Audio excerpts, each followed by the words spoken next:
We want to get down to the New York Stock Exchange to check in with Jim Cramer ahead of the opening bell. And Jim, you are putting out some tantalizing thoughts here that you've got your own plan for what should happen with deposit insurance or how we should deal with some of these things.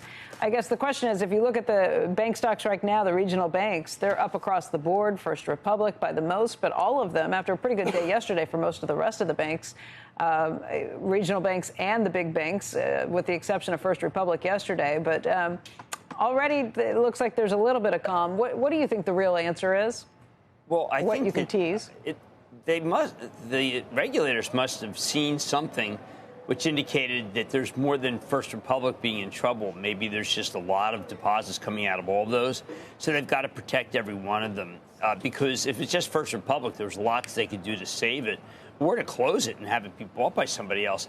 I do believe there's been some big deposits out of these banks, so they have to take some action.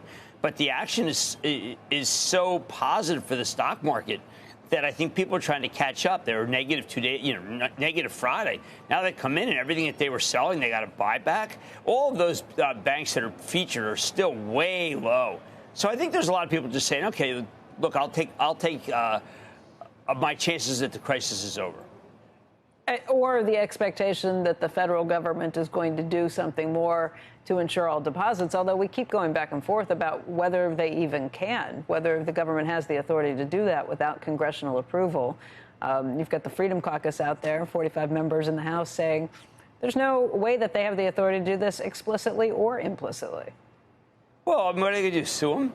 I mean, look, if they want to do it and then pay the price of some sort of onslaught, fine. I mean, is Congress going to seek an injunction against them? A lot of times these regulators are cowed by Congress, but if it's a real emergency, do it first and ask questions later.